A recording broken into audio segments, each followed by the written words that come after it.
नमस्कार, एक बार फिर से मैं आप सभी के सामने उपस्थित हूँ बेहद महत्वपूर्ण टॉपिक के साथ। और आज हम बात करते हैं कि 150 देशों में जो आईफोन यूजर्स हैं उनको लेकर के चेतावनी जारी करी गई है। उनके फोन्स में खतरा है और ये खतरा आम लोगों को नहीं है।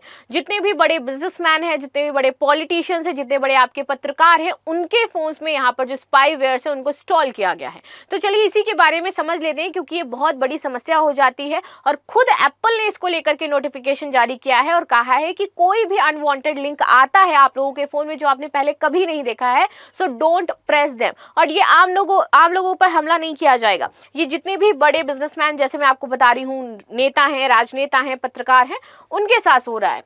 सो 150 देशों में आईफोन यूजर्स पर एक साथ खतरा आ गया। मर्सनरी स्पाईवेयर टेंशन में एप्पल। अगर आप आईफोन यूजर हैं तो सतर्क हो जाए। दुनिया में 150 से ज्यादा देशों के आईफोन को इस्तेमाल जो करते हैं उनमें एक बड़ा अलर्ट जारी किया गया है उनके लिए। ये आम हैकिंग या वायरस नहीं है, बल्कि काफी खतरनाक और हाईटेक तरीके से किया जाने वाला मर्सनरी स्पाईवेयर अटैक है। ये साइबर अटैक किया जा रहा है और ये ऐसा नॉर्मल अटैक नहीं है। ये जो अटैक है इसमें बहुत ज्यादा पैसा खर्च होता है। तो जनरली ये अटैक ऐसा नहीं होता है कि सबके ऊपर किया जाएगा, क्योंकि हाई कॉस्ट होता है और इसमें 100% चांसेस रहते हैं कि वो पूरी तरीके से जो भी इनको चीजें चाहिए, इन्फॉर्मेशन चाहिए, वो वहां से गैदर कर लेंगे। तो ये काफी महंगा है और काफी हाईटेक, और इसका कोई तोड़ नहीं है। सबसे बड़ी बात कि अगर ये ऐसा कर दिया गया है तो कोई फिर इसका ये नहीं है कि आप इसको नॉर्मल कर सकते हो या फिर चीजें ऐसी हो सकती हैं। ठीक है, क्या होता है मर्सनरी स्पाईवेयर? मर्सनरी स्पाईवेयर एक जासूसी टूल है जिसे बहुत खास और चुनिंदा लोगों की जासूसी के लिए ही बनाया गया है। तो जो खास और चुनिंदा लोग हैं बस उन्हीं पे काम करता है।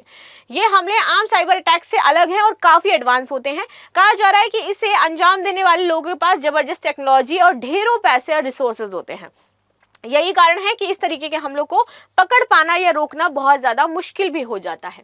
एप्पल क्यों है परेशान? एप्पल को शक है कि कुछ हाई प्रोफाइल लोगों और खास टारगेट्स को इस खतरनाक स्पाईवेयर के जरिए निशाना बनाया जा रहा है। कंपनी ने कहा कि वह अपने यूजर्स की प्राइवेसी को लेकर के गंभीर है और इस तरीके से अटैक से वो बहुत ही गंभीरता में ले रहे हैं उसे। कैसे करता है हमला? तो देखो, इस तरीके के हमले का कोई फिक्स पैटर्न नहीं होता है, इसीलिए पकड़ा नहीं जाता। क्योंकि कई बार जो हमले होते हैं, साइबर अटैक्स होते हैं, उनके कुछ खासा पैटर्न होते हैं जिनको क्रैक कर लिया जाता है तो पता चलता है कि हाँ ये ऐसे हो रहा है। ये लोग क्या करते हैं, हर बार अपना पैटर्न चेंज करते रहते हैं और पैटर्न चेंज करने में फिर पैसा भी लगेगा, कॉस्टिंग भी लगेगी, टेक्नोलॉजी भी हाई होगी, और इसीलिए हाई कॉस्ट अटैक माना जाता है। लेकिन ये फिर भी किया जाता है, राइट? तो क्योंकि ये अपना पैटर्न बार बार चेंज करते रहते हैं, जिससे कोई भी डिकोड नहीं कर पाता इनको। ये लगातार अपने तरीके बदलते रहते हैं, जिससे इसे पहचानना और भी ज्यादा मुश्किल है। इस तरीके का अटैक बहुत पैसा खर्च करके होता है और कम लोगों को निशाना बनाया जाता है। मर्सनरी स्पाईवेयर एक बार डिवाइस में घुस जाए तो यूजर की कॉल, मैसेज, फोटो, लोकेशन जैसी जानकारी चुपचाप कहीं भी भेज सकता है, किसी के भी पास, और यूजर को इसकी भनक तक भी नहीं लगेगी कि उसके फोन में ऐसा कुछ है भी। कैसे जाने कि आप निशाने पर हैं? एप्पल ऐसे मामलों को सीधे यूजर को अलर्ट करता है। अगर आपके आईफोन पर खतरा है तो आपको आईफोन की ओर से ईमेल या फिर आई मैसेज के जरिए एक खास नोटिफिकेशन मिलेगा। साथ ही आप अपने एप्पल अकाउंट में लॉगिन करके भी ये देख सकते हैं कि कोई सिक्योरिटी अलर्ट है या फिर नहीं है। एप्पल का रिस्पॉन्स सिस्टम क्या होता है? तो जिन यूजर्स को ये चेतावनी मिलती है उनके साथ एप्पल की सिक्योरिटी टीम लगातार संपर्क में रहती है। कंपनी 24/7 यूजर्स की मदद के लिए उपलब्ध रहती है ताकि किसी भी तरीके के नुकसान को पहले ही टाला जा सके।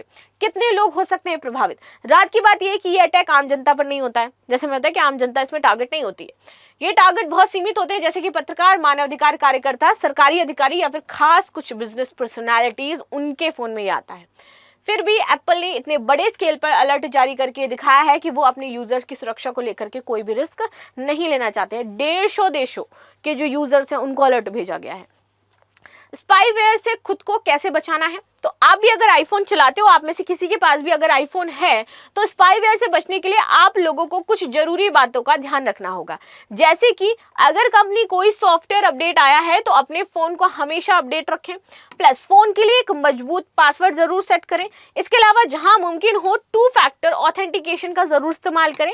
अनजान ईमेल और कोई अटैच्ड अगर फाइल आई है जो पहले आपके पास कभी नहीं आई तो उसको क्लिक करने की गलती ना करें। अगर कोई अनजान व्यक्ति आपको व्हाट्सएप पर कोई लिंक भेजता है तो लिंक को भी कभी भी क्लिक ना करें। साइबर सुरक्षा पर भारत सरकार द्वारा क्या कदम उठाए गए हैं ये समझ लेते हैं। सबसे पहले भारतीय कंप्यूटर आपातकालीन प्रक्रिया दल।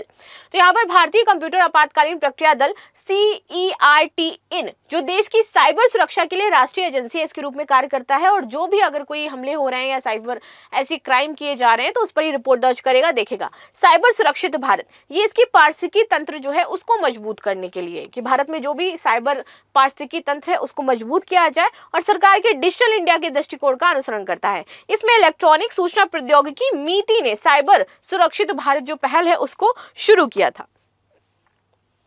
राष्ट्रीय महत्वपूर्ण सूचना और संरचना संरक्षण केंद्र, ये जो है आपका एक केंद्रीय सरकारी प्रतिष्ठान है जिसका गठन हमारे देश के बारे में महत्वपूर्ण जानकारी जो महत्वपूर्ण जो देश रिलेटेड जानकारी होती है उसकी सुरक्षा के लिए किया गया है, जिसका राष्ट्रीय सुरक्षा, आर्थिक विकास और सार्वजनिक स्वास्थ्य रूप से देखभाल करना बहुत बड़ा उस पर प्रभाव डालता है। शक्ति कार्य, बैंकिंग, वित्तीय सेवाएं, दूरसंचार, परिवहन, सरकार, रणनीतिक और सार्वजनिक उद्यम, इन महत्वपूर्ण क्षेत्रों के रूप में ये इसका पहचान करता है और उनको सुरक्षा प्रदान करता है।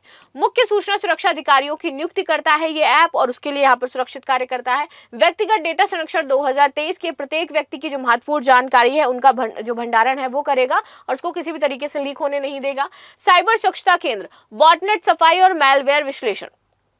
डिजिटल सुरक्षा केंद्र भारत सरकार के डिजिटल इंडिया अभियान का हिस्सा है जिसकी देखरेख करता है आपका MeitY और जिसका उद्देश्य होता है कि बॉटनेट जो संदूषण है उनकी पहचान करे और नए संक्रमण को रोकने के लिए सलाह दे। सफाई को सशक्त बनाने और अंतिम ग्राहक सुरक्षा प्रणालियों को बढ़ावा देने से पूरे भारत में जो सुरक्षित साइबर स्पेस है उसको बनाया जा सकता है। साइबर सुरक्षा केंद्र जो है वो राष्ट्रीय साइबर सुरक्षा नीति के लक्ष्यों को यहाँ पर पूरा करता है। राष्ट्रीय साइबर नीति, इस नीति का लक्ष्य है नागरिकों, व्यवसायों और सरकार के लिए सुरक्षा और लचीला जो साइबर स्पेस है वो बनाना है। मिशन का उद्देश्य साइबर स्पेस सूचना बुनियादी ढांचों की जो सुरक्षा प्रदान है वो करना, साइबर हमलों को रोकना, उनका जवाब देना, उसकी क्षमता विकसित करना, जो संस्थानगत संरचनाएं हैं, लोगों, प्रक्रिया और प्रौद्योगिकी, इसको समन्वित करना है। क्षमता निर्माण, कौशल विकास और प्रशिक्षण के माध्यम से अगले 5 वर्षों में 5 लाख प्रशिक्षित साइबर सुरक्षा पेशेवर जो है वो तैनात करेगा भारत। ठीक है, तो ये थी न्यूज जो हमने डिस्कस करी इसको लेकर के। बाकी आपकी क्या राय है जरूर बताइएगा। मिलते हैं नेक्स्ट क्लास में, तब तक के लिए धन्यवाद। लाइक शेयर सब्सक्राइब करना बिल्कुल भी ना भूलें and thank you so much.